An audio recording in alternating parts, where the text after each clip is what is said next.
Hello, my name is Charles Jones. I am the person who's been leading the work for the last 14 or 15 years to try and find the Battle of Fulford.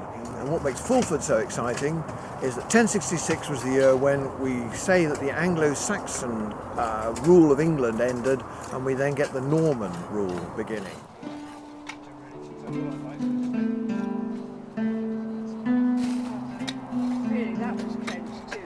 Fulford is the first of the three battles that took place there and is arguably the largest in terms of the size of the battlefield itself. Now, what has made me so sure that we're actually on the battlefield site is because of the amount of evidence that we found.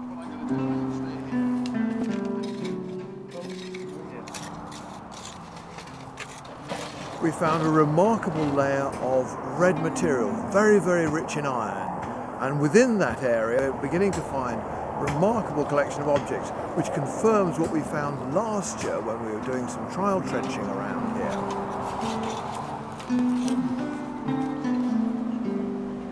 It's been a wonderful community effort. With the aid of these hard-working people who are down in the trench at the moment, we're really in that layer which we think from the 1066 era, because this is the only layer at which we find so much iron. But some of these bits look sufficiently like bits of weapons. They're all going to go into X-ray, and when we get those X-rays back, it will really be very, very interesting to see what we've actually got.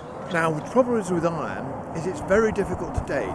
So one of the things we've been looking for this year is to see if we can manage to find any bits of pottery or bits of charcoal, because they're the things that allow us to date it. We have surveyed this entire area on the surface, and the rate at which we're finding bits and pieces here is 20,000 times higher than we found in the general survey of the acres and acres of area we've done using the metal detectors. Another key way to sort of really peer below the surface and get an idea what's going on down there is with core sampling. We have these wonderful things called augers, which we drive a couple of meters down into the soil and we look at all the different layers, and that really guides us to where we want to put our trenches in, because that shows us where there's mud, it shows us where there's sand, it shows us where, as we found here, this very iron-rich red layer. And just behind me, just over there, there is a wonderful causeway that we found. Now, this would have been the place where people could have walked across the muddy ford, Foul Ford. This is where the place is named after. It's a lovely stone made with lovely flat stones on the top, big stones to the side, about 2 meters, 2.5 meters maybe wide. Keeps people from getting their feet wet when the tide flowed in, because this was a tidal ford, so twice a day they would have had to wait and close the ford until this went away. This would have kept them dry for every day except for the very highest tides, which came in the spring and in the autumn. And interestingly, on the day of the battle, we know that that was one of the highest tides of the year. So this ford would have been covered, and we know from the sources they described them waiting until the water fell and then advancing down into the muddy ford. And what's particularly fascinating and slightly worrying is that we can trace this ford through, and over there we can actually see the line of stones extending to the other bank. Now, why this is so worrying to me is that people have got permission over there to build a road, and they are claiming that there is no archaeology there worth digging up.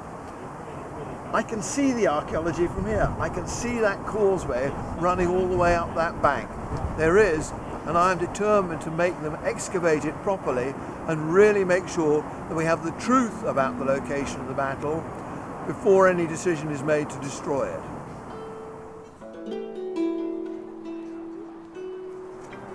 What is particularly gratifying is the support we get from the public. Every day that we and in there too, small family groups, academics, just local people coming on down here and wanting to know on. And what they all say is just how excited they are to know that they're living on such an amazing piece of battlefield, such an amazing piece of our heritage. The support that we're getting from the public is absolutely wonderful, and of course we do need their support, because that's what heritage is all about. We're doing this because it means a lot to people. Every day I've been organising a walk.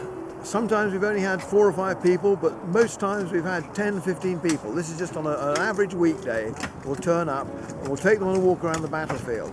And when I've got them standing on the line where in 1066 the English stood to face down the Norse army coming at them, you know, some of them say, my goodness, that makes my spine tingle. And that really is what heritage is about, a bit of spine-tingling reality. You're standing there and thinking, my goodness, this is what happened. It's a bit like visiting the trenches.